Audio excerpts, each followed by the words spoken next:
Assalamualaikum teman-teman, apa kabar? Ketemu lagi dengan saya Bu Sri. Semoga kalian selalu sehat walafiatnya, selalu dalam lindungan Allah, selalu berbahagia, selalu diberikan kemudahan, keberkahan, serta keselamatan oleh Allah Subhanahu Wa Taala. Yang lagi sakit segera disembuhkan ya. Terima kasih banget untuk yang sudah mensupport dan subscribe channel saya. Semoga ada manfaatnya dan kita nanti bisa sama-sama berbuat kebaikan. Dan selamat menunaikan ibadah puasa teman-teman. Bagi yang menjalankannya, semoga puasa kita lancar, diterima oleh Allah Subhanahu Wa Taala. Amin.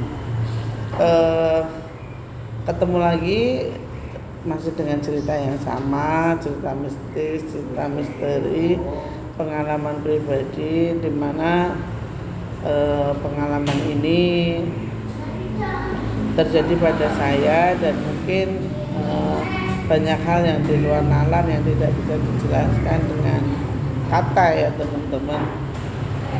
Mungkin bagi sebagian orang ini hanyalah rekayasa, tapi inilah yang saya alami. Seperti cerita kali ini yang saya alami, pasti teman-teman sudah tahu ya tentang Gunung Lawu, di mana Gunung Lawu ini menyimpan banyak sekali misteri.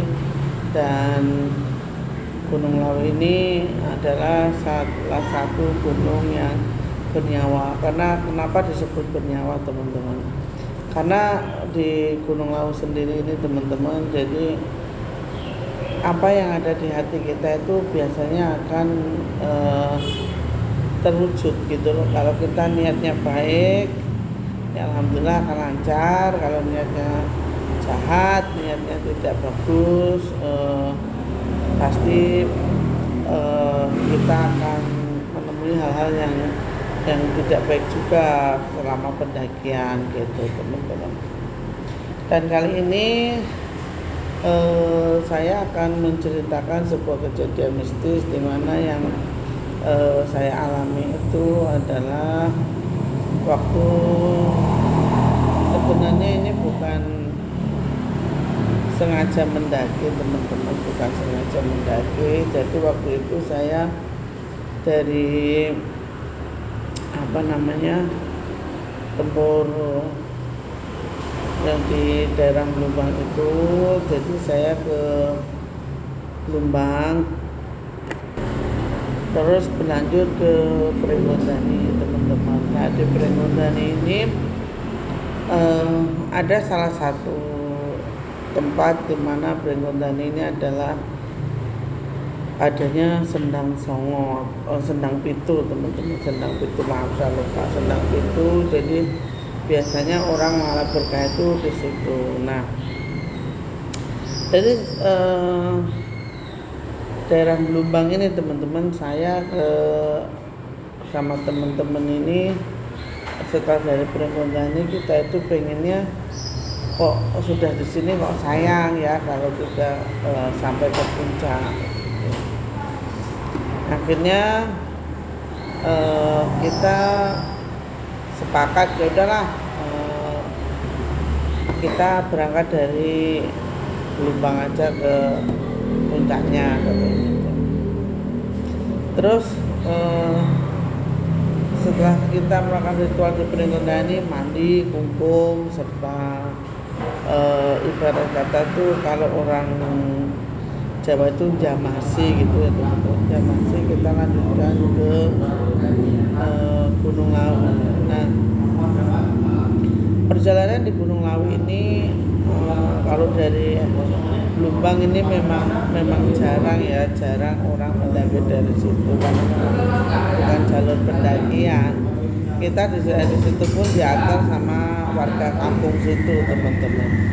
Kita diantar ke situ, terus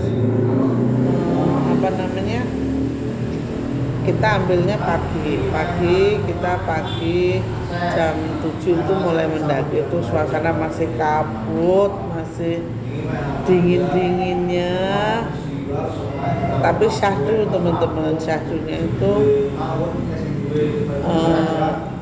suasana itu adem gitu, adem, banyak kicau burung. Kita itu bertujuh, waktu itu bertujuh sampai satu itu warga kampung daerah Blumbang itu tadi. Nah, setelah melakukan perjalanan kanan kiri, kalau dilewati Blumbang ini jalan lebih ekstrim teman-teman. Lebih ekstrim, kita nurut ke arah aliran air itu.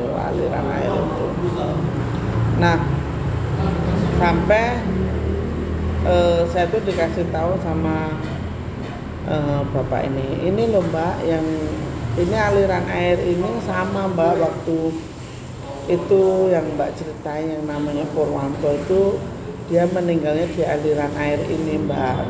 Ini nanti tembusnya ke pos 3 di arah Cemoro Kandang gitu. Terus saya bilang, oh di sini ya pak, iya. Jadi ini Mbak Sri kayak napak tilas nih. Oh, nah saya tuh baru pertama kali itu teman-teman, baru pertama kali lewat situ, jadi baru tahu ya. Terus pada akhirnya kita terusin nih. Nah, di tempat Purwanto almarhum ini meninggal, si bapak ini tadi bilang begini, Mbak nggak mau ngirim doa dulu buat almarhum. Yang Mbak bilang ini almarhum ini yang menemani Alfi katanya gitu. Oh iya mas, saya disitulah meditasi bakar, karena saya kemana-mana itu ke tempat ziarah itu selalu bawa hiu ya teman-teman, saya bawa hiu, makanya saya itu bakar hiu di situ, saya meditasi sebentar, saya doakan almarhum Purwanto, karena saya tahu ini almarhum Purwanto ini orangnya baik banget. Saya belum ketemu keluarganya, mudah-mudahan nanti ada umur panjang itu bisa ketemu sama keluarganya almarhum, karena almarhum ini baik banget, anaknya tuh baik, makanya sampai sekarang kehidupan korinnya di Gunung Lawu ini juga baik gitu teman-teman. Nah setelah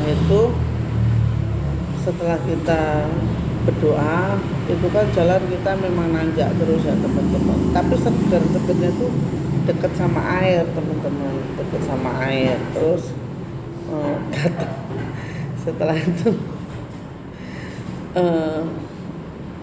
setelah dari mendoakan Mas Purwanto ini, kok saya tuh jadi pengennya tuh nengok ke belakang lagi tuh loh teman. Itu kan kayak kerucukan gini kan, kerucukan gitu.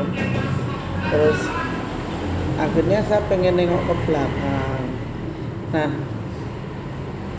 pada saat saya menengok ke belakang ini, saya tuh ngelihat Mas Purwanto ini senyum teman-teman, senyum ke saya tuh, senyum. Jadi korennya ini senyum, ya itu entah jin atau siapa saya nggak tahu ya. Pokoknya ini Mas Purwanto ini tersenyum dan pokoknya senyum dia itu senyum. Terus saya perjalanan, saya mengangguk begini, terus sampai di pos 3 Cemoro Kandang itu kita berhenti, Taman Sari Atas itu kita berhenti dulu. Itu perjalanan kira-kira dari Blumbang ke Cemoro Kandang itu ada sekitar 4 jaman, karena kita jalannya pelan dan memang iya sambil berhenti ngobrol gitu. Nah, sampai di situ saya ini berhenti dulu karena capek ya kan, berhenti. Terus kita ngobrol sama bapaknya ini, Pak, waktu ditemukan ini keadaan almarhum ini gimana tuh Pak?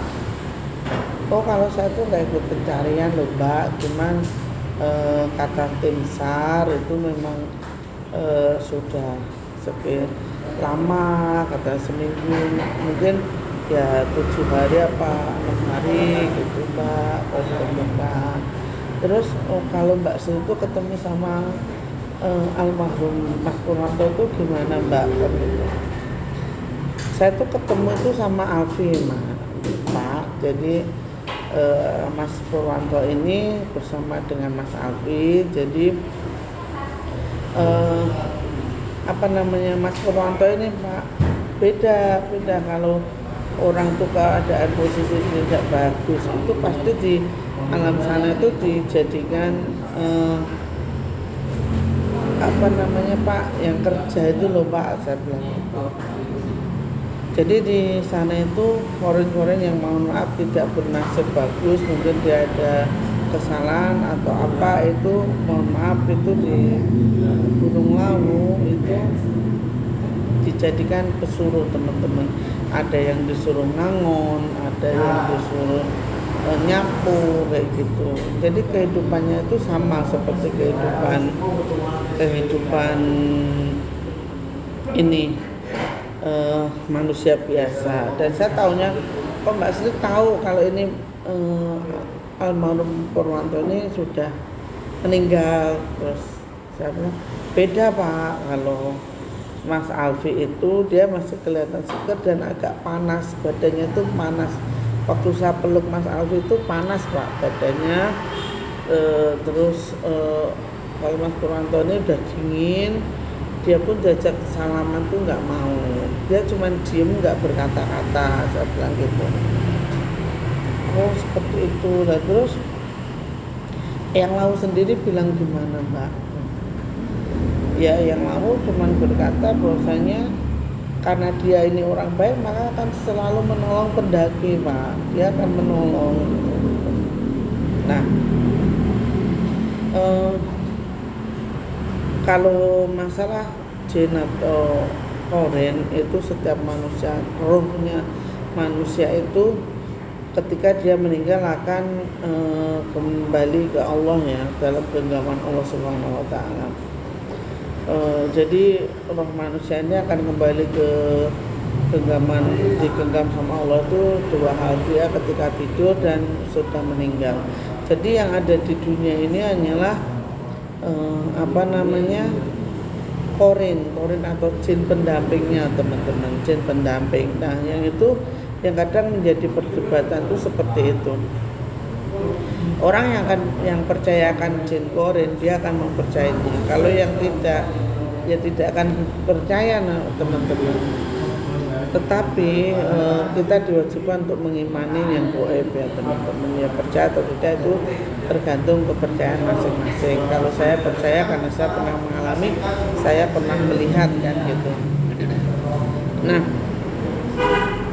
terus si bapak ini berkata begini, oh iya Mbak, saya dulu juga pernah ikut timsar waktu dulu yang 7 orang meninggal kebakar itu saya pernah naik timsar Mbak.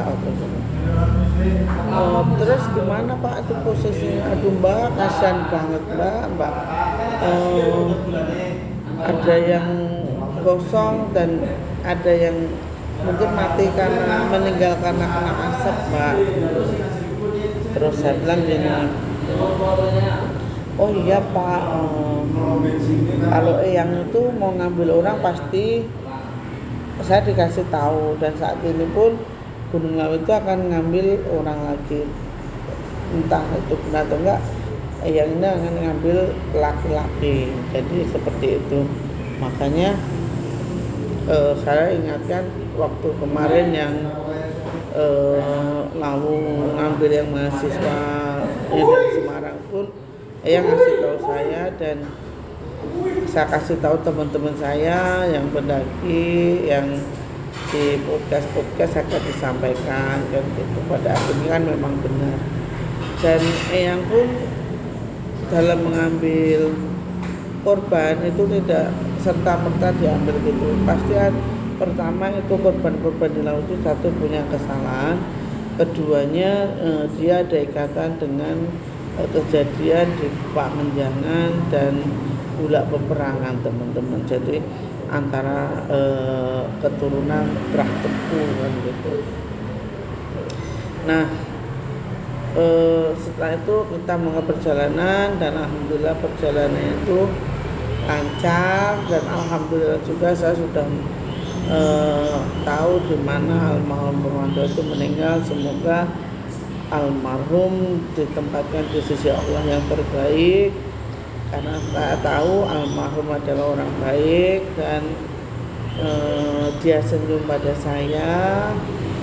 Jadi wallahu alam, kita tidak bisa mengetahui yang di luar batas kemampuan kita, karena Allah itu hanya memberitahu itu sedikit, teman-teman. Sekian, dan semoga ada manfaat dari video saya. Kurang dan lebihnya mohon dimaafkan. Akhir kata, assalamualaikum warahmatullahi wabarakatuh.